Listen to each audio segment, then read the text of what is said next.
What's up, you wonderful people? Welcome back to another episode of Transcending Explorations. Thank you all for being here. As always, it means the absolute world to me. It is so greatly appreciated, even if one person listens to this podcast.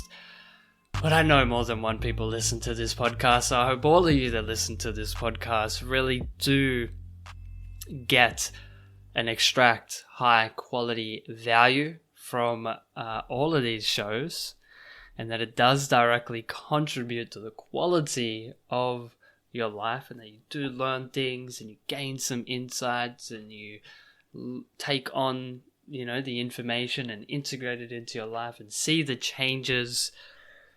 And, if it does any of those things, appreciate the likes, the ratings, the reviews. This will forever be helpful in the podcasting space. And if you're feeling ambitious, then the value for value model is also there for you, as most of you would probably know by now. If you want to directly contribute to the podcast, be a co-producer, co-creator, and actualize the value you perceived you received from these episodes and show in general, then there's a link in the description to that you can check out. And hope you're all doing well and wonderful during this roller coaster of a journey we are on, with the pulsations of the intensity in and out. I hope you're enjoying it. I hope you're really simply just enjoying the ride, which it's actually fitting that I say that, considering today's episode, and that's actually something we do get into towards the end. I didn't even think about that as I opened up the podcast. And it's just such a hardwired way of how I see reality, which is like a roller coaster journey. There's ups and downs, there's twists and turns, but ultimately it's up to us how we choose to perceive the experience. And so I'm going to control what I can, which is my perception of this whole thing.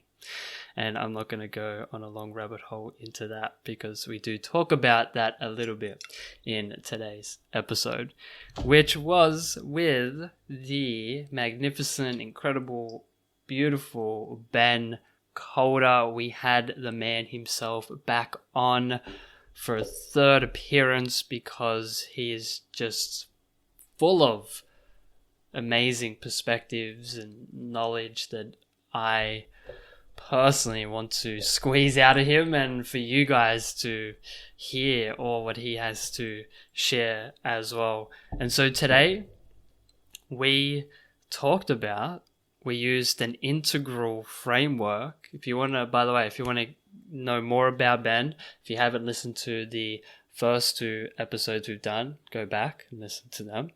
But we used an integral framework in waking up, cleaning up, growing up, and showing up. This is such a full and comprehensive framework for a human being to really consciously take themselves through, to evolve in all areas. As you can see, we're not neglecting, and these do extend beyond just waking up. We could look at this in the quadrants, from the quadrants perspective being I, we, it, and it's, waking up in I, waking up in we, waking up in it, waking up in it's. And so it is very multi-dimensional, and it's also synergistic in that they all influence each other. They're all tied into each other. They all, as Ben would say, tetra arise simultaneously, all together. So you can't work on one without influencing all of them. And so Ben and I just openly explored these stages of development, what they mean, the multiple different perspectives we can take on it, and then the actionable side of things in what does it actually look like to wake up? How do we wake up? How do we clean up? How do we grow up? And then what does showing up look like? Giving you a full look, a full picture at how a human being can really evolve, not in just one area, but in so many different areas. Again, this is just only one framework. The whole integral model in itself is, so comprehensive, balanced, and whole. Just the definition of integral, which is really what I hope this conversation and exploration is for you guys today. It's comprehensive, it's balanced, and it's whole, and that you're inspired to look more into waking up, cleaning up, and growing up, showing up, and actually taking yourself consciously through these stages of development in your own life so you become a more whole, balanced, and integrated individual, which influences all of us, as we know. Entanglement. So that's today's episode. Hope you love it. Hope you get a ton of juicy information out of it. Again, if you do, appreciate the likes, ratings, reviews, and all of that good stuff that you know what to do. I love you guys. Thank you for the support, and enjoy this episode with Ben Calder. Ben Calder, welcome back yet again to Transcending Explorations, mate. So good to have you on for the third time. Just been loving connecting with you and having you on the show, and look forward to what we get into today. But welcome back to the show, mate. Lachlan, thank you so much. It's a real honor to be here, and honestly, third time as well. I really do. I feel honored that you've kept coming back for more. It's a real testament to how just beautiful and juicy our conversations have been over the last couple of recordings as well. Absolutely. And selfishly, you're like a sponge just full of wisdom, and I want to somewhat wring all that juicy wisdom and knowledge and information that you have for myself to absorb, but obviously for other listeners to absorb as well. So I hope that they have loved the other two episodes that we have done on health and spirituality. So people, if you haven't listened to that, check them out. Today, we're going to be using or going through a framework and it was Dustin DePerna who really introduced this to the integral theory, right? And this is wake up, grow up, cleaning up, and showing up. But just to confirm, it was Dustin DePerna, right? I don't remember offhand because it's also expanded even in the time that I've been looking at it. We always had, or I was always aware of waking up and growing up, which was when Ken and Alan Coombs introduced the Wilbur-Coombs lattice. We kind of differentiated at that point between the growing up through the stages of development and the waking up through the states of consciousness.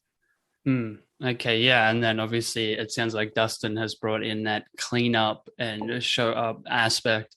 Yeah, interesting. So yeah, what I thought we would do is we would just dialogue a little bit about each one. Obviously, they're all connected and synergistic. So by working on one, you influence all of them like a spider web. You can't touch one strand without influencing the whole entire web. But I think this is just such a very valuable framework for one to be aware of and to kind of consciously take themselves through, especially in this transformational time that we're going through. I think people really need to learn how to truly wake up, how to clean up. This one's incredible. They're all incredibly important, but I think cleanup needs a little bit of emphasis.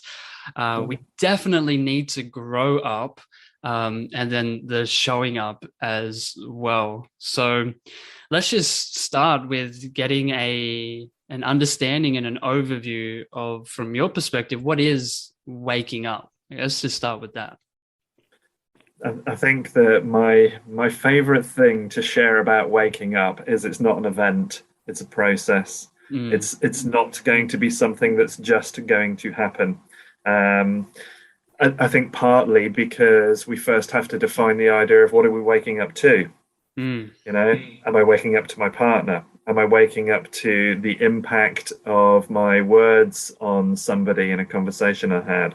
Am I waking up to what happens when I don't recycle my trash?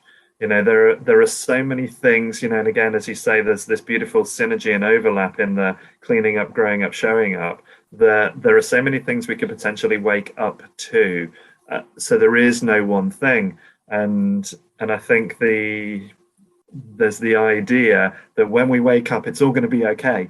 That suddenly we're going to be there, and yeah, man, I got there. I woke I guess up. what people think of with enlightenment. All right, once I'm enlightened, Yeah. like that's it. I'm done. I've completed life. Like, No. I mean, one of the things that you hear Ken kind of talking about quite regularly in integral theory is the fact that the world is exactly as we left it.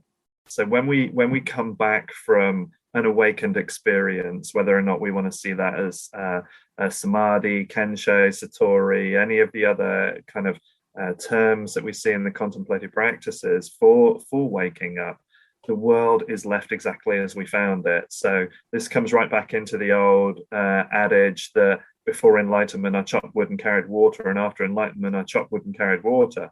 Nothing changed. The only thing that changed was my perception of reality around me. But in a sense, I still have to come back in, and I still have to do all the stuff that I used to do. So it's also in some respects, it can be quite a disorientating thing, because when you have a transcendent experience of an epic quality, you think that's it. Everything, when you're in it, everything is complete, everything is whole. There is nothing that you need. It's beautiful, but it's interesting that it's a challenging state to sustain in our world, because I still have to go out to work, and I still have to earn money, and I still have to clean my house, and do that stuff. And I know just before we were recording, we were talking about this idea of maybe going off into the wilderness and just living as the kind of the primal naked human. But even primal naked humans got to forage for food, got to find shelter, got to stay warm. What happens when the seasons change and it's winter, or there's no food available, or I can't find water? So to a degree, waking up is beautiful, but it's a holon. It's only part of a greater thing that we're in. And I think it's easy to get too focused on this idea of waking up and not be aware of how it will actually integrate into the rest of your life. And essentially, don't get too focused on the one thing. It's part of the process, and it's part of the thing that we're moving towards, but don't become obsessed with it. Don't become into this idea that once you achieve that, all things will be well and all things will be fine, which we feel in that state. When we're in that awakened state, it feels like nothing is important. But then there's a knock at the door, or the phone rings, or you're gonna come back. Amazon's arrived, or whatever. It's you're back in the room, and I think it's the integration that's then the challenging part. Yeah, definitely. I think that's well said. And it almost sounds like to me, there's kind of like micro and macro waking ups. And I mean, even just to maybe kind of encapsulate it within a word, awareness, so it's this increase in awareness, which could be on a micro level, like kind of waking up to what's happening to your recycling, or waking up to your relationship with your partner. But then there's that macro waking up, which is almost like dying, and Ken has a beautiful quote that he shares by, I believe it's like a Zen master, but it's, if you die before you die, when you die, you won't. So it's like it almost seems like it's necessary for a human being to go through this macro waking up to kind of realize who they are and who they are not. But then it comes back to that integration aspect, because once you have that realization, once you tap into source, once you have that all-knowing connection and experience, what's next? That's only a momentary state of awareness, but we have to come back down. And it's good because we've now unlocked all those perspectives that we can take at any time. We've unlocked those neural pathways. We can tap into that. But when we come back down, it's like, how do we integrate what we've woken up to into our present reality that we're currently experiencing? And so I guess with that, if you don't have any comments, what does that integration process look like? And I know it's going to be incredibly unique and individual, but I guess like an overview of how one would begin to like actually think of integrating, having woken up to who they truly are. Yeah, sure. I think the first thing to kind of reflect on with that is something that Gampo Roshi, who taught Big Mind Processed within the integral community, one of the things that he was talking about in some of the early Big Mind lectures is that if you don't continue to practice, then the awakening experience you have just becomes a nice memory. It just becomes something you did, and you can remember waking up and you can remember having that. But one of the things that we see again, the Wilbekoom's lattice is a useful reminder of this, is that those states of consciousness, they're all temporary. But what we're trying to do is have acquired state stages so that our access into the subtle realms from a waking point of view, to the causal realms from a waking point of view, to the non-dual realms from a waking point of view, is something that becomes an acquired state stage only through practice. So I think one of the most important things that we have to do once we have an awakening, in whatever way we want to term that, is we have to continue with the practices.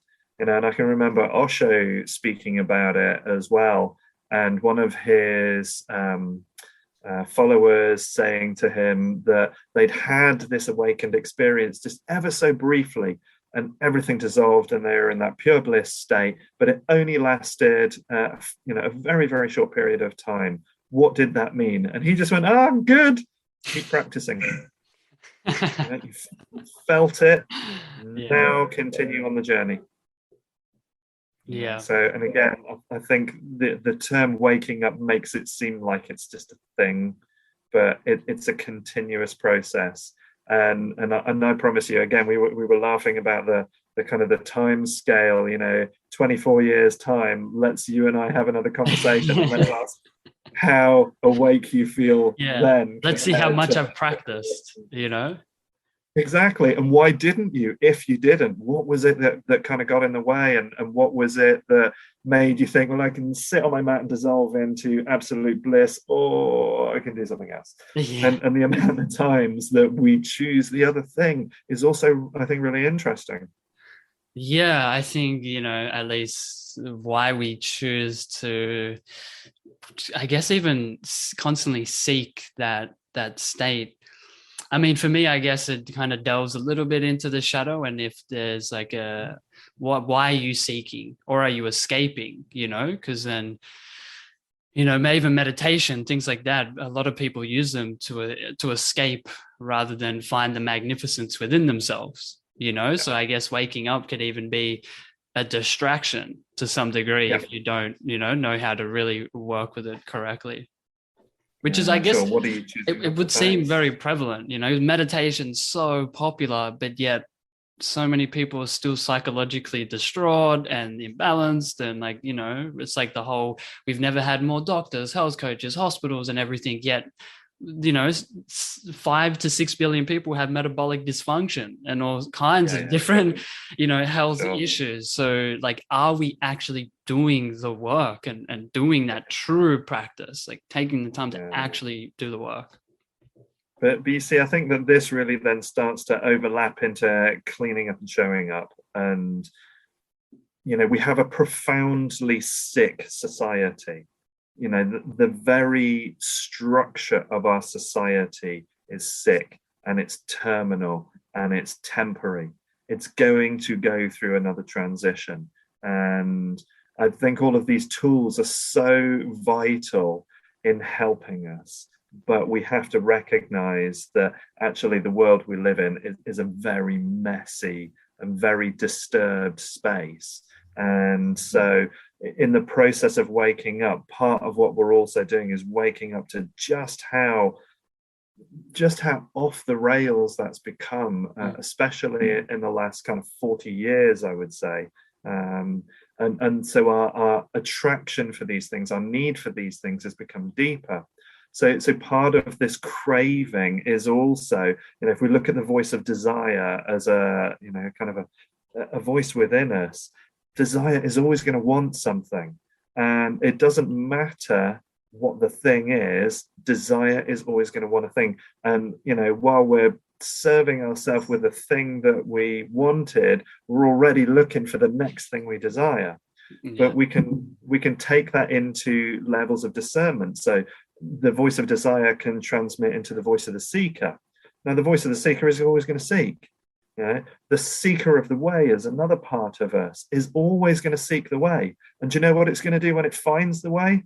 It's going to keep seeking another way, because that's what those parts of us do. And yes, some of those bits are in shadow. Yes, they're dissociated.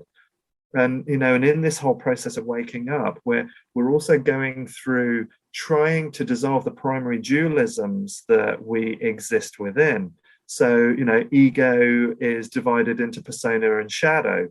We have the human organism as itself is divided into ego as mind and body. We also then have that separation of self from environment. And that brings in with itself the other idea that there's an end to life, that things stop and start, rather than really being at one with the universal constant, the thing that's just in constant flux anyway. We can't even see the amount of atoms, protons, neutrons, all the rest of it that bash into us all the time, and other bits that break off and disappear. We're so unsolid, but realizing ourselves at that level is not a comfortable experience, because we have to drop all of these structures that we're hanging on to, and that is a very painful thing to do. Yeah, absolutely. Waking up can be painful because you can leave some bits of yourself behind, which is when we'll get into cleanup, because we don't want to leave anything behind per se. We want to integrate them. I love what you said. And I just wanted to maybe bring into perspective of waking up kind of being an opportunity for us to get outside of the box, to actually really think differently. Because the reason why we're in the state we're in on the planet is collectively due to all our decision making and all the choices that we've made to some extent. Whereas if we could kind of wake up, leave this kind of one perspective that we've been stuck in, we'd be able to see the world from a different perspective, therefore think differently, make different decisions, make different choices, and go about our actions completely differently. There's just so much value within that waking up, I think, for us to especially the catalyzed change. How do we, that whole Einstein quote, you can't solve the same problem from the level of consciousness that made it. So we have to wake up out of this kind of level that we've been in to transform ourselves and the world into a completely different place. Yeah. And I think as well, we get, we're Hollywoodized, we're sensationalized. We want some boom, someone big kind of everything. I want Jesus to come from the sky and save me. Absolutely, yeah, sure. Watch the aliens build the pyramids while flying around on a unicorn. Let's make it as fun as we can. But the waking up is also just, it's exactly what you say. It's about those shifts in perspective. Those are the waking up. Has somebody ever shown you a shortcut on a keyboard or for a tool, and you go, oh, great. Mind blown. That solves that problem for me. Hey, did you know if you try this like this, you'll get this response? No, touch that there, feel how that affects your body. Whoa. There's all these different bits that we can get to know ourselves. And again, back into quadrants, we can get to know our minds in a different way. We can get to know our bodies and our behaviors, our relationships, our culture, our environment. We've got so many places where we can wake up as well. And, let's say you studied the cello for 50 years, you can continue to wake up into that. It's not a thing, and it doesn't have to be limited. There are so many places that we can just wake up and open up to something greater. Yeah, absolutely. And I guess there's probably, again, there's levels to waking up, right? It's like a never ending thing. Same with health. You can always find a greater level of health, a greater level of organization, a higher level of consciousness. It is infinite. Really, especially even when it comes to learning. And if we live in an infinite universe and there's no stop at waking up, there's no stop at the level of consciousness you can achieve. So, yeah, don't think you're just done after one, like we said in the beginning. It's a process, it's a spiral that we're constantly moving up, that's expanding as we move up it. But yeah, I think that's kind of a great little exploration for waking up, and hopefully we've given people a good understanding. Obviously, people, we could talk about just waking up for hours, especially if we apply waking up to, all four quadrants, I, we, its, and its. We could apply it to all of them and unpack that as well, which is why Integral is so beautiful, because this is so interconnected, so interconnected. So we did mention cleaning up and showing up. Personally, I know, at least from my research, that Dustin DePerna does kind of have an order to these, and Yeah. I do feel you could probably tweak it a little bit, but his order, at least that I've seen, is waking up, growing up, cleaning up, showing up. I feel, and it probably doesn't make too much of a difference, but I feel like cleaning up cleaning up should probably come after waking up, because I find during that waking up process, including myself, and I know many other people, do forget or are unconscious of the fact that they're leaving parts of themselves behind. And so as we wake up, we need to simultaneously also be cleaning up and including these aspects that we are maybe are unconsciously repressing or trying to throw away. But yeah, do you just want to give an overview of cleaning up and then share your perspective again? Yeah, I mean, and just before I jump into that, the way that I look at those four aspects, waking up, cleaning up, growing up, showing up, for me, they tetraarise. So we're doing parts of all of them at once. And I don't feel it's necessarily useful to think, well, I'll do that one first, then that one, then that one, then that one. I think they're like little sliders that we just adjust a little bit all the way, so we keep on going into them. But the cleaning up side of ourselves, and I'm going to kind of break into two parts of this, because again, from a quadrants point of view, there's the subjective cleaning up and there's the objective cleaning up. And I think both of them are, it's integral. We don't ever let one go ahead of the other. So, in terms of our shadow self, it's important for people, I think, who, like, I come across people quite often that say that they've done shadow work. I've done my shadow work. And my answer is no, you haven't. You've done some shadow work. Yeah. But just in the conversation that you and I are having, we could create new shadow elements, in each other, with each other, and so on. So shadow is an unfolding thing. And this is why you can never be done in any one of these aspects. We can wake up at various times in various ways, but we can clean up more as we go along.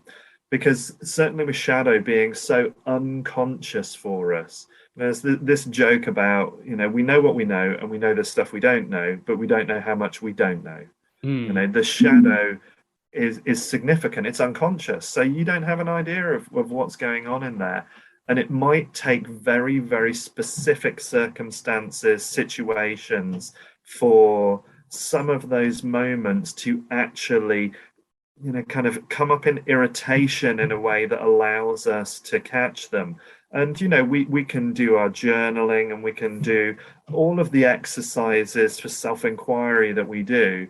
But we're so good at putting stuff into shadow that we could skirt around and circle around these things endlessly, chipping away at them. And I really acknowledge this in myself, that there are things that I can even say out loud. Yeah, I know that issue is going on with me, but I can't get to the real shadow that's sitting behind that, because for whatever reason it's not the right moment. And I guess I was always reassured. I spent a lot of hours listening to Genpo Roshi and practicing his methods. And one of the things that I was reassured by, he had his first Satori in the mid-70s. He was recognized as a Zen master in the early 80s. And just I mean, some of the stuff I've been with him in 2020, he's still acknowledging new pieces of his disowned unconscious that he's bringing back in. And this is a Zen master with over kind of 40 years experience. So don't ever think you're done with this stuff. It's a continual practice. And again, our waking up, part of that is having that sensitivity and that presence to recognize when those things are in action. Because with shadow, the two really easy rules to understand with shadow are: you see yourself to lack that quality, whatever it is, and you see it out in the environment around you, and typically it's much larger than you. So I'm diminished, it seems greater out there. And even looking at the language, I and it, we're changing proportions. So I lack it, it's outside of me, and it affects me. It doesn't just inform me. So if I see somebody behaving in a particular way, if I can acknowledge I could do that, I could be that guy, and I don't feel affected by him, it's probably not shadow. I might not be able to acknowledge that I can do it, but I'm just informed that guy's behaving that way. Might not be shadow. I can feel that I can own that quality and still be affected by seeing somebody do it. That might not be shadow. But if I'm affected by it and I believe myself to lack that capacity, then it's so it's a very simple way of then watching what's happening inside of us. And for that, you see, we also have to have a level of awareness about the body.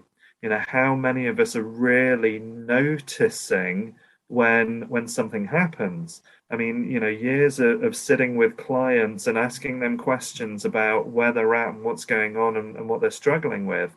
And you can see some questions just cause these momentary little twitches in their system. So what was that about? What happened in there? Where did you go when that happened? And catching those little tiny bits, because we're so good at pushing this stuff away that we'll have the reaction and then we're back in the room. Don't want to go into that, and we'll dissociate. You'll see people disappear out of themselves and start to think about it in a very dissociated way. So staying in the body, that's part of the cleaning up process, is not looking to get away from the sensations, not looking to get away from the things that we all got programmed with. I mean, there's a bit of a joke that you spend the first half of your life filling yourself up with all of these programs and patterns and understandings about the world, and you spend the second half of your life trying to clean it all up again and sort it all out. And it's why also I've got respect for you and the generation of people with you that are listening to you, because you're starting at a beautiful age for this. And the more that we can bring this in, and I mean, again, I was lucky because of my family situation, we started pretty early on some of this stuff. But it's important that we start these processes early on. So that's the shadow side of it. But I also think as well, with cleaning up, the other bit we've got to remember is the external. So both individual and collective. If I'm buying factory farm, pesticide-ridden, hormone-driven products that are, pesticides that are wrecking the insect colonies, then I can't create a good space in the mind either, because again, the body is going to affect the mind, the environment is going to affect the relationships and everything in between that. So it's important for me that what I do with my money, where I put my energy, all of those things, we want to be as clean as possible. And I mean, as an interesting example of how some of this is in dissonance, I've had conversations over the years with vegan friends who are very strongly vegan, very kind of zealous in some of their views, and yet you say to them, so how much do you make sure that you're only having organic? And they go, well, I can't afford it. Okay, so tell me about your principles again. I see you on Facebook promoting McDonald's vegan burger. Tell me how that company that's involved in more slaughter of more animals from more mass farming and controlling so many farms that they can drive prices down and have killed off independent farming in large parts of America. Tell me why you supporting their vegan burger is an ethical choice, is a healthy choice that's helping our planet. Whereas me, who's buying, grass-fed, organic, locally reared, cared for meat from down the road, why I'm the criminal. So I think as well, there's a lot of dissonance about what it means to be clean and to understand how we're doing it. I mean, I'm sat here on a laptop that I know for a fact was probably made in a sweatshop in Asia. Yeah. And there's a part of me that has to be okay with that and come to terms with that as well. So cleaning up is quite a nuanced thing as well. And it's very easy to virtue signal and wander around and think that, because you're in your organic clothing and you're having your shake and you can, I mean, Instagram is an interesting place to kind of. It's a good way to create shadow material. It's a beautiful place, and it's a beautiful place to see how much of it triggers you as well. Yeah. Because very, very quickly as you're going through the stuff, what's the stuff that's like, I don't want to do that. You don't even have to read a caption to get triggered. You just see someone post a selfie in a certain way, or whatever, and it can set off a whole cascade of responses within inside of yourself. Absolutely. Yeah, I think everything you said is amazing, and I love that you kind of touched on it across the quadrants from an individual level to that external physical level with our environment and everything, which is a big thing that we need to be aware of. And I think maybe to tie this a little bit into waking up and kind of the awareness is just how much consciousness and energy we have wrapped up in our unconscious, in our shadow.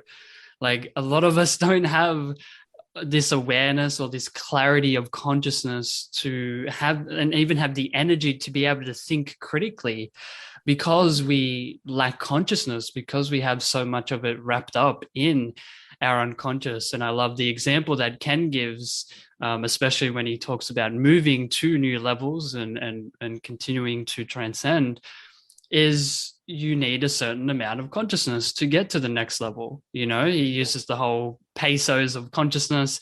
Let's say, you need 60 pesos to get to the next level, but you've only got 20. Well, there's 40 pesos of consciousness wrapped up in your unconscious. If only we could go in, clean up and liberate that consciousness, would we be able to expand our awareness and liberate more energy and be able to continue move onwards and upwards? It's just, I think it's so critical to shadow work is, I think it's essential, and it's something that we get.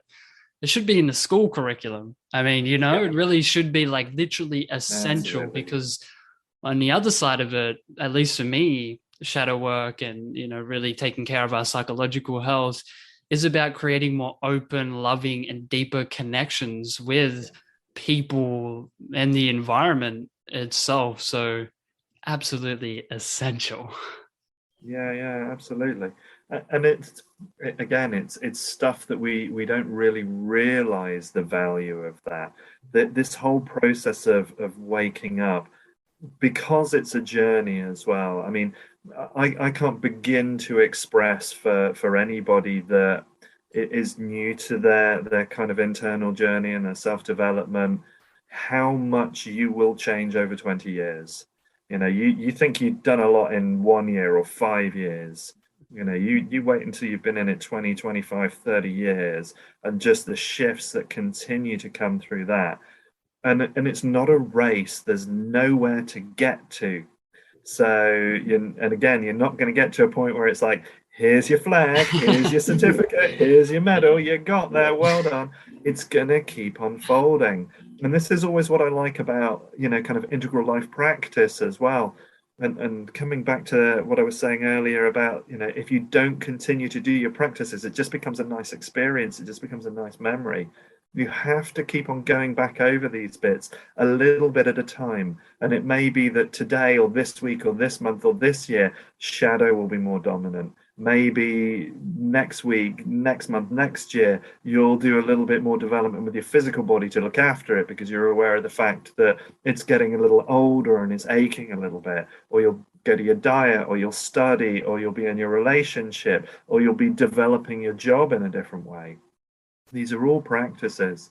And I'm totally in agreement that shadow should be in all schoolwork. And I think as rote, it should be taught to every teacher, every manager, every politician, every parent. If all of those people got taught shadow work across the board, then it would be so much easier for everybody coming up through our generations. It's still going to take a while, but yeah, I think it should be in there because it's also easy if we're not careful with shadow work to enter into a lot of gaslighting and a lot of spiritual bypassing as well. So they're kind of fun to watch in action. Yeah, absolutely. And there's I want to ask you just maybe a couple practices, or how does one actually begin to engage and work and get in contact with their shadow. But I want to ask you a question that I asked you on a previous recording that didn't make it up, but I just remembered that this was a question that I did ask you, and I wanted to just have you share your perspective again for the audience. Now, it was something along the lines of, a common theme that I've heard with the people that I speak to and the podcasts that I've done is that, the quote unquote elite, the powers that be, and then, I guess the actors on the stage being the government and like these, government officials and the Faucis and everyone. The answer that I get when it comes to doing our shadow work around them is that they are actually a manifestation of the collective shadow. So they're arising and expressing all the traits, qualities, wants, needs, desires that we've collectively denied, collectively repressed, collectively thrown into that bag, as the shadow. And it's kind of manifested as these individuals to, so-called help us, reconnect and become whole and do our shadow work. I'm just wondering, one, your perspective on that, and then two, how can we, I guess, begin to do shadow work with these figures? Because there is so much psychological projection and all sorts of shadow boxing going on with these individuals. And I think there's a lot of healing to be done there if we are to change our relationship with them. Yeah, I mean, I think you're right. I think we are, regardless of whether we know it or not, whether we believe it or not, we are watching collective shadow and collective unconsciousness, unfolding in the way that it does. And I think one of the things that I think is important in the way that when I'm teaching shadow, the way that I try and express it is when you have your characters that you don't like. For a start of, that's the map. That it's not the territory, because unless that's somebody that you actually physically spend time with, you're already projecting. Because and we know the beauty of media being able to shape things to look at, and you can find a support for almost any narrative within our global internet, our global consciousness as it is right now. And I think the important thing to remember is those characteristics that you don't like in those individuals are capacities that you have, whether you like that or not. And the trick within shadow work is to acknowledge, I have that capacity, and I know that I am that. And I know that in certain circumstances, I might also express that. And I think I remember like the first time I taught this in a shadow workshop, and I was saying to the students that even the concept of being a murderer or a rapist, you've got to own that you have that capacity. 100%. That's a challenging one for people, because I bring that up to people as well. Like, can you heal? Can you acknowledge the pedophile inside of you? Can you acknowledge the rapist inside of you? Because if you look inside of yourself, you will find everyone. You'll find Hitler, you'll find Donald Trump, you will find everyone inside of you. So that's a good one. I humble people and to make them realize that you're a human being. You have every single trait in perfect order, no matter what you think. And I think those are some of the really challenging things within shadow work. And that's where we end up with a lot of spiritual bypassing, is that we want to dissociate from those ideas. But if you believe in the idea that, you know, life is unitary, everything is one anyway, then so are they, you know. And if the universe is unfolding exactly as it means to, then they're also doing the job of the universe. And who are you to tell them that that isn't right, what the universe is doing as it's unfolding and exploring itself? What arrogance. You know, maybe we're the bit that the universe has sent them other geezers to get rid of, you know. And it's you know, one of the things, I was listening to a bit of Jordan Peterson today, and he was being asked about whether or not he thought that climate change would be the kind of the theme, the topic that would unite all of us. And he was just flat no, because people are not going to give up using their iPhones. People are not going to give up traveling. People are not going to give up doing a whole bunch of stuff. We're going to have to wait until everything actually breaks apart before we can rise out of it. And there's an author, Irvin Laszlo, who wrote a really interesting book called Science in the Akashic Fields. And he talks about how universes, when they get to a particular point, they'll collapse. They'll fall apart and they'll just dissolve back into this ground plane, but it's not back to the zero that it was before. The collapse creates a new structure, and the new universe then starts to evolve from that point. So that it's not a circle that we're doing, it's a spiral.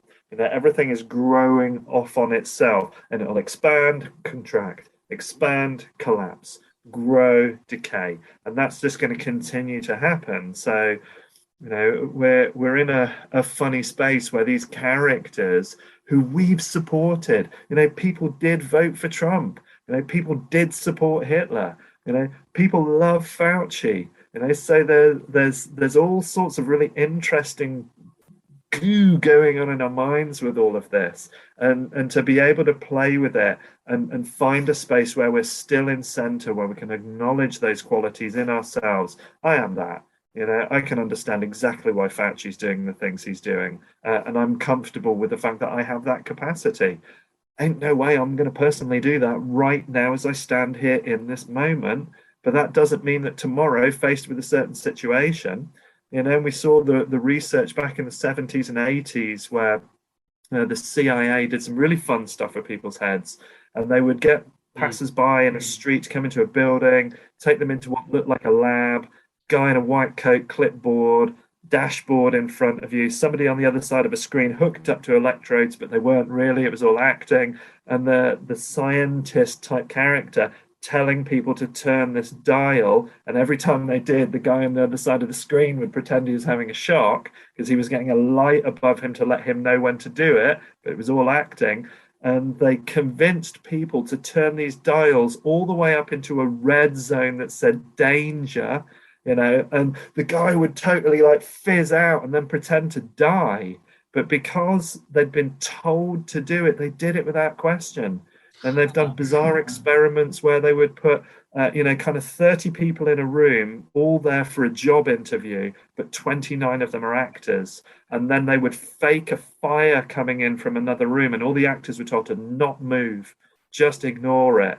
And the amount of people that didn't say anything because nobody else did, it's incredible how much that need to be part of the herd, to be accepted, to not put ourselves in a situation where we're going to be policed by the crowd for not being good enough, either because we're not keeping up or because we're going ahead into other spaces. That's fascinating. I mean, I feel like it speaks a lot to what played out over the last couple of years. I mean, that's a great example in which, you know, from one perspective, you know, let's say there is no virus, just like there is no electricity going through that thing. They've just made people believe that, you know, that they're being influenced by something. And then it's almost like they've done exactly both. The kind of like electrical impulsing, and then the fire one, which is like the whole vaccination thing, right? it's the fire, get the vaccine and do this. And then the other people are like, all right, we just do that. That's it. And so once you have that herd moving in one direction, that momentum just sucks people in.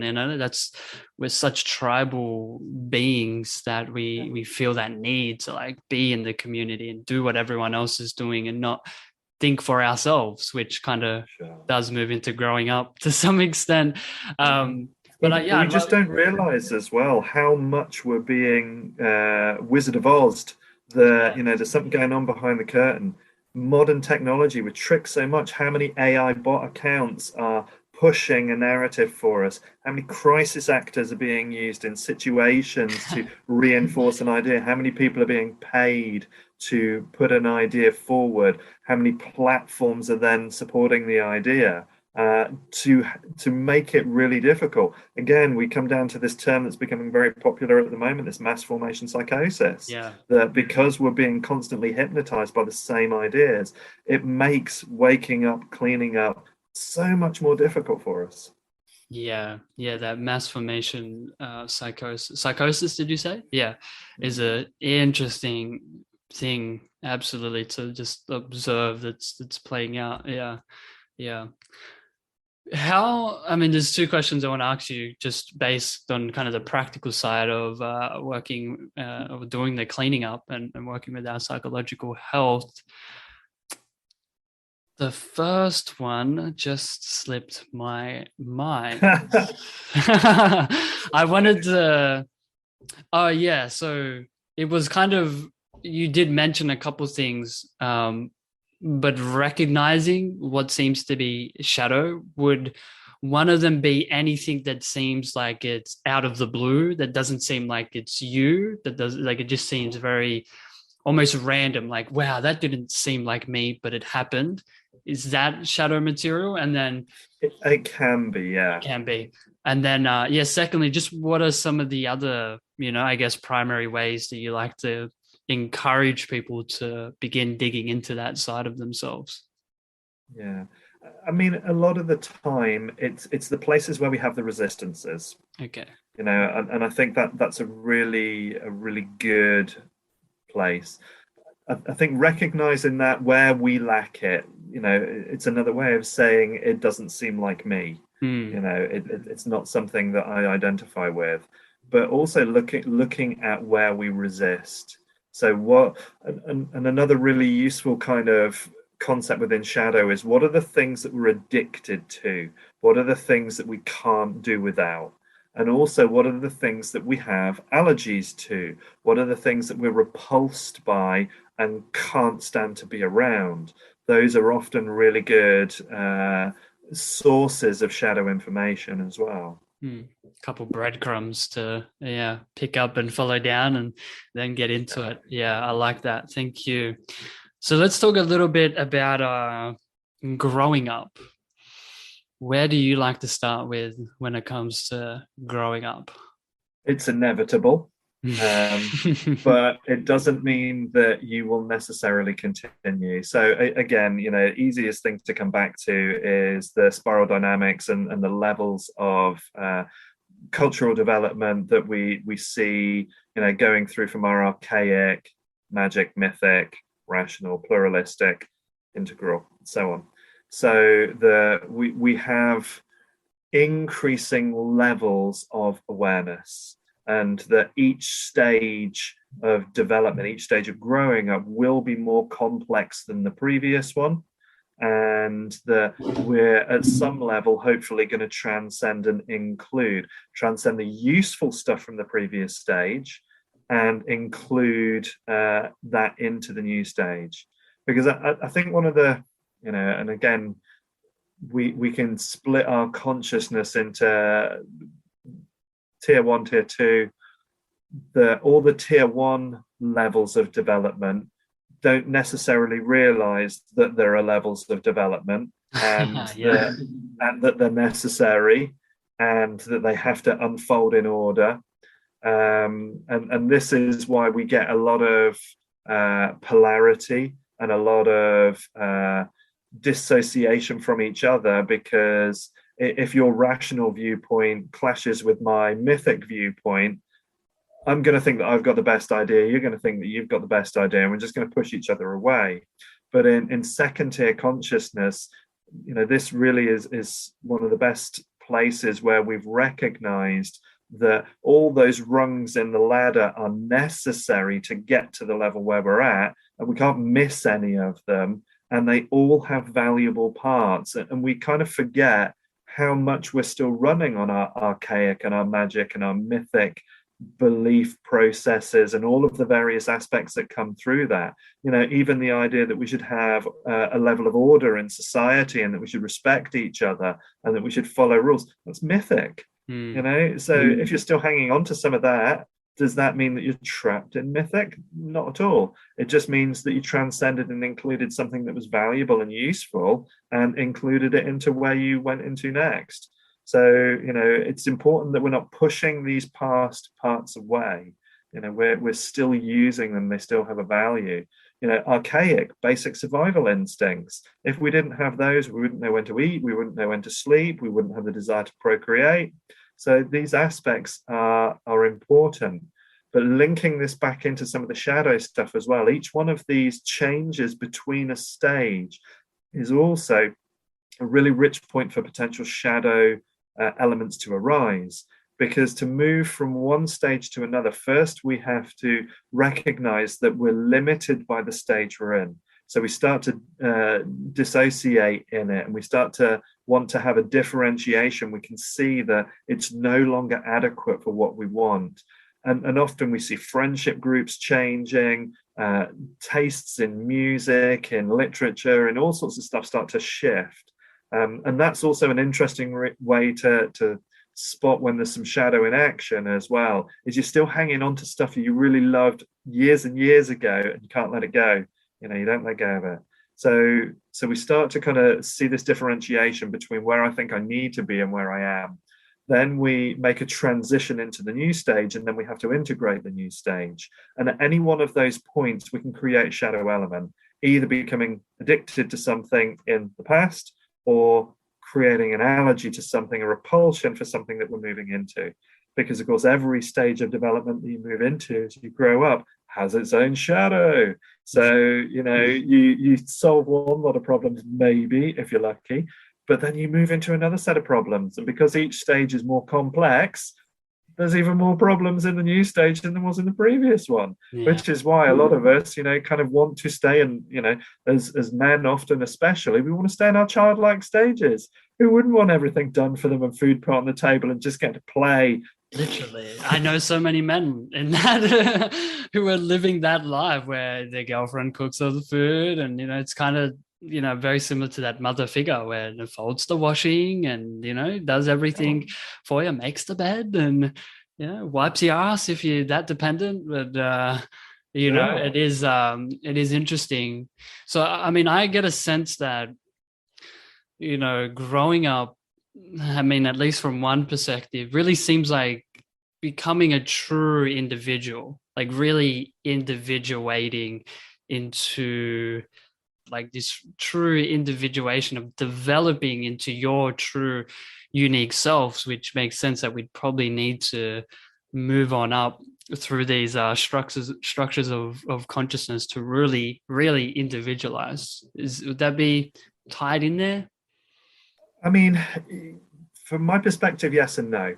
Because like waking up, growing up is something that just continues. Okay.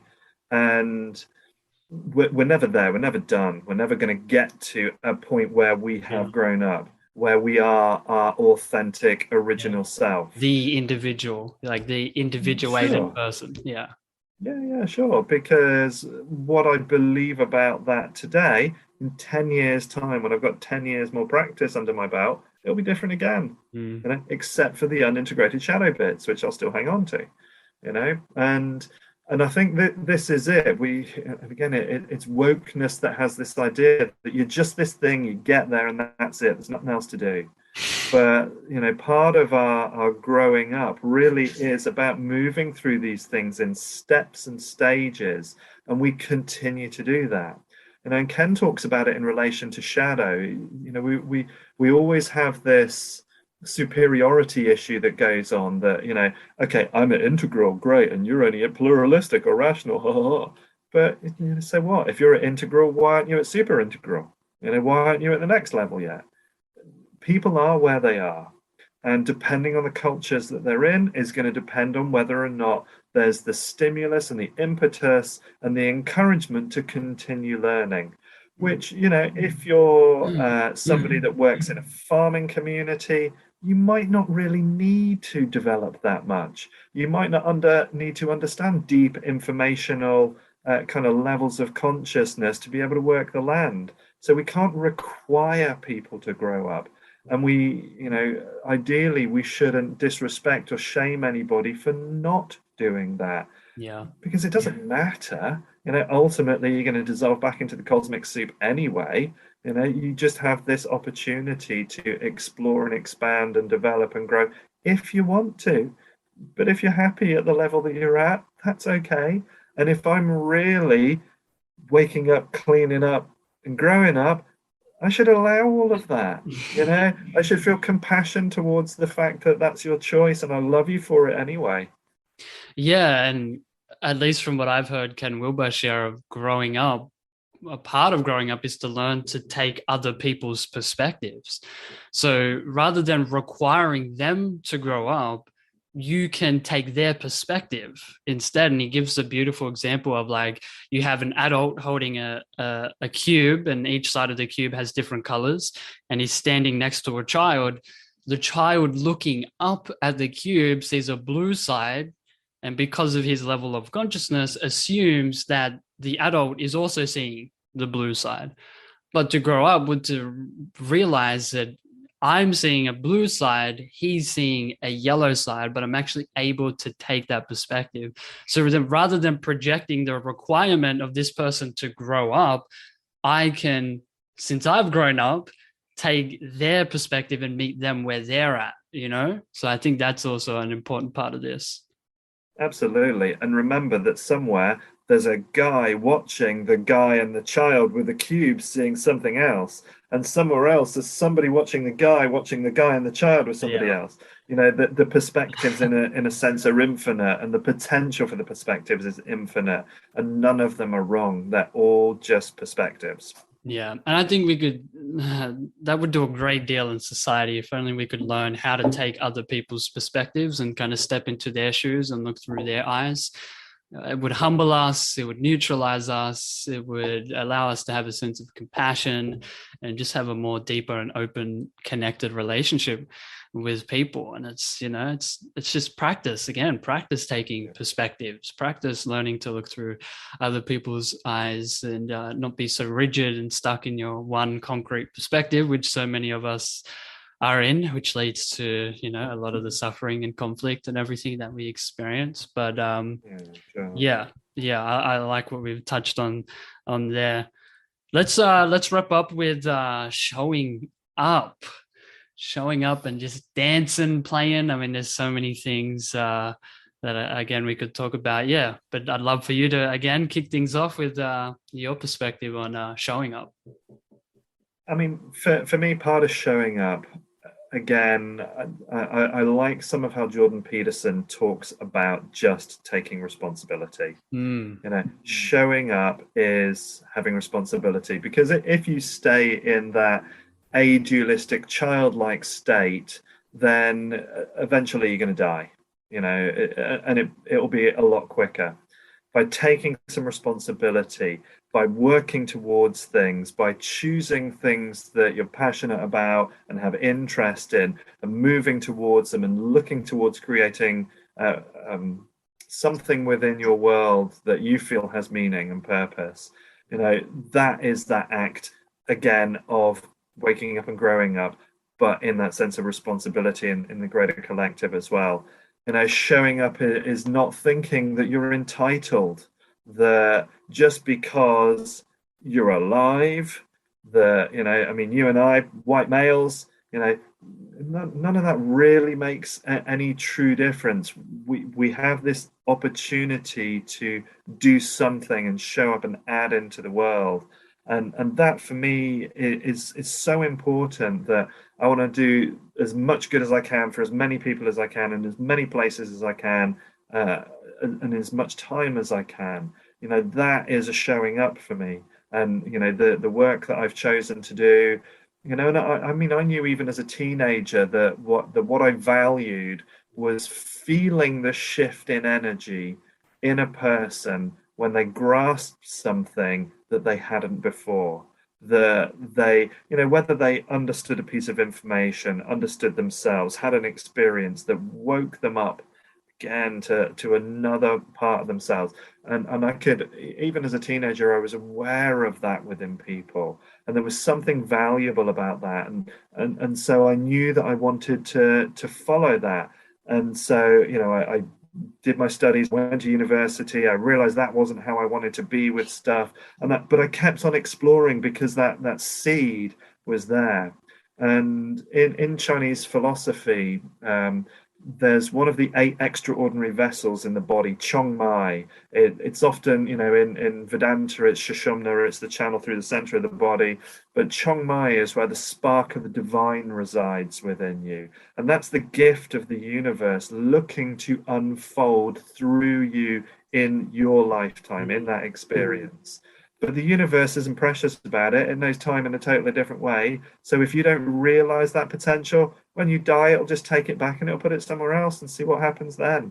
So we have an opportunity, and that's what the showing up is take advantage of that opportunity. If you're a young person and you don't know what to do with your life, look around you and see what you can add value to, and then what would give you value, and just do something. And even if you get into it and realize that's not what you want to do, that's great, because you've shown up enough to realize that that's not what you want to do. So then just redirect. And, I mean, I've worked with so many teenagers over the years that feel under absolute pressure to decide what they're going to do at university, what career they're going to have, how they're going to be in life. And sure, and now who I am, understanding what I do, my answer is fuck that shit. Don't worry about that. It's just like, where do you feel you want to put your energy right now? What's that contribution you want to make in the world? Because don't just sit there and do nothing. Don't just sit there and play on your Xbox and moan at your mother. Do something that adds value. That's the showing up for me. I love that. It was I was listening to Dustin DePona recently. I was having a conversation with someone, and he's just such an eloquent speaker.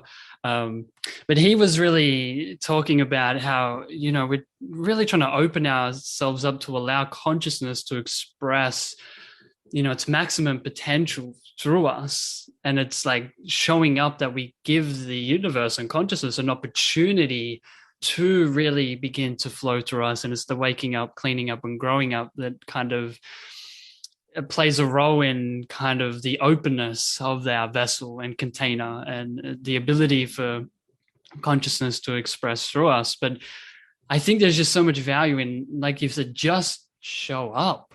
Like I like to think that Earth is sometimes it's like a big party, like, and most people are just sitting down. I was like, get up and dance, show up and dance. And it doesn't matter if you don't know how to dance, if you don't know how to groove, if you're shy, you will learn. You will find the groove, and the groove will find you. All you need to do is simply show up. Yeah. And again, from the Qigong background that I have, we see that as Jian Wu, the spirit dance. Everything is in motion and movement, and we can take part in it and we can play in it. Again, it's Leela, the idea of being in play. Our world is so serious as well, and it is important that we are exploring it from a joyous perspective as well. I find it kind of interesting that we've developed this society where the 40-hour grind is how we define ourselves from when we leave school. And let's face it, most of school is a preparation for the grind. That's why you get homework. That's why things are graded A to F. That's factory thinking, preparing us for this grind. And I love that idea that, you're here to do more than pay taxes and die. Sure. So, I'm one person that actually is very interested in the arrival of automation and a lot of the AI and the Android controlled mechanoid type society. Looking at some of Buckminster Fuller's ideas from the late 70s, early 80s, and just this idea that we ought not to be working here. What are we spending so much time and energy producing? You've only got to look at the amount of waste that we create with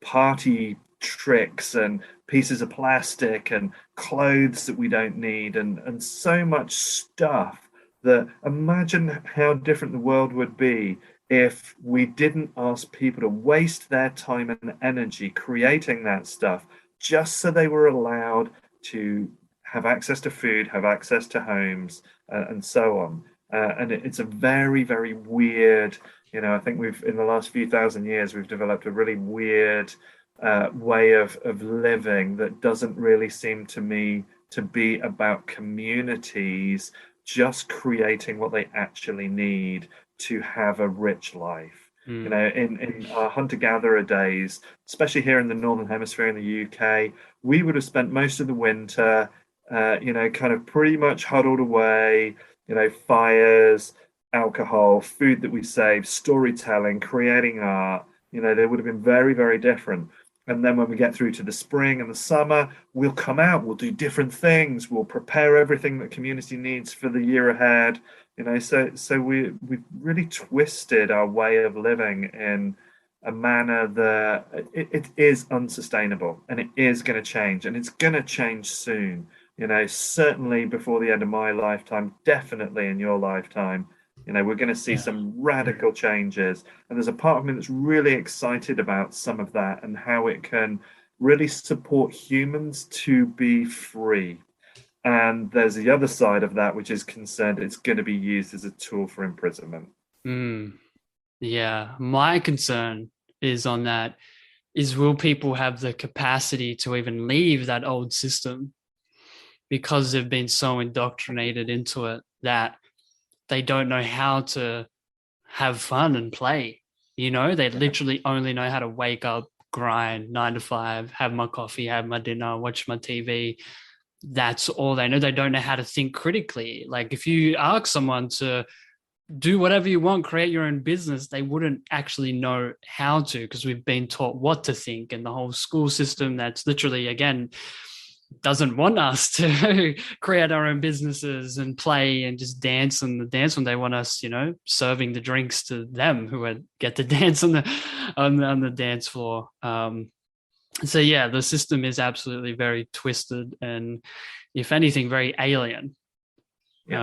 So just one more thing I wanted to mention with showing up is, I feel like showing up also gives us the opportunity to see where we're at within waking up, cleaning up, and growing up. So it's like every time we show up, we get to reflect and well, where am I with my waking up? Where am I with my cleaning up? Where am I with my growing up? And do I need to refine that? Can I continue to work on that?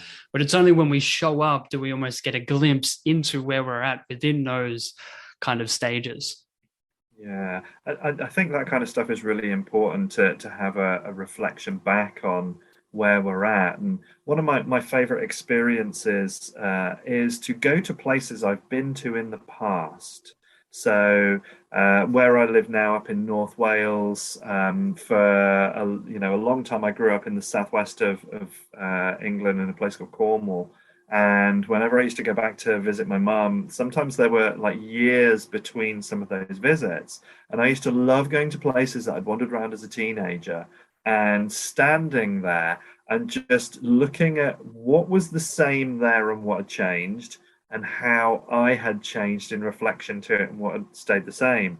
And so it's really interesting to have these cosmic addresses, these places where we can go to and actually, and again, integral, don't forget your environment. Use an environment to come back into a place, which in a sense is part of the idea behind when you're doing meditation, have a place that you do it. Create yourself, a little altar or a little something that helps you come back to that, because then over and over again you're coming back into something that, I've had a crummy day. I go and sit in my meditation space and I can feel the difference. I've had a great day. I go and sit in my meditation space and I feel that. So we've got these mirrors, these points that we can use for reflection as well. Yeah, I think reflection is so valuable. I mean, how do we grow if we're not reflecting and then refining and then, continue to put it into practice and do it all over again? So unconsciously would be the answer to that. That's how we grow, unconsciously. True, yeah. That's how you end up not being able to fit into the jeans that you could wear 5 years ago, because unconsciously you've been stuffing it in and it just doesn't work anymore. Yeah, and there's some extreme examples that I probably won't share, might trigger and create some shadow work for them. So I'll hold myself back from doing that to people and potentially creating my own shadow work in the process. Ben, thank you so much again, mate, for connecting on the show. It's been an absolute pleasure. I just so enjoy having going on these explorations with you. Is there any final messages that you want to share with the listeners? Anything arising with your awareness? And then please share where people can find you and connect with you. And if you have any offerings or anything you want to share with the people, throw them out there. Thank you. So the two, when you asked that question, then the two things that came up in me all of a sudden were actually things that come from Bill Hicks. He's my favorite dead comedian. He's been dead now for nearly 30 years, which is mental. And one of the things that he used to say is love all the people, no matter who they are, love them all. And the other thing that I really loved that came from some of his very last work before he died was, remember, this is all a ride, and he did this whole beautiful sketch. You can go find it on YouTube. It's just a ride, and he's talking about how life is like a roller coaster. It's ups, it's downs, it's sideways, and sometimes it's really scary, and we forget that it's a ride. And sometimes people come along and they try and remind us, hey, don't worry, it's just a ride. But what do? We kill those people. Shut them up. We've got a lot invested in the ride. Look at how I'm worrying. Look at my bank account. I don't want to know this is a ride. But it doesn't matter, because it's just a ride. So love all the people. It's all good. And so those are my kind of final thoughts. Just keep on doing your little bit every day, and keep on going. And even on the days where you want to rest, you're doing rest. Don't see it as a cop-out or a laziness or whatever. You're still making the choices that are right for you in that point, but keep going. Just get up and keep going. And offerings, come and join me for Qigong sometime. You want to feel your body, you want to integrate in your stuff, you can connect to it on my website through my event stuff, which, bencalder.co.uk is where you find that. And lovely, you can see my name on the screen, so you can get the spelling right. It's nice and easy. You can also find me on Facebook at Ben Calder Integral Health. You can find me on Instagram, Benji Calder, Twitter, Benji Calder, LinkedIn, Ben Calder Integral Health. So you're not on TikTok yet, Ben? I don't. There's enough platforms. I'm just wanting to get to grips with Zion at the moment. With JP Sears is.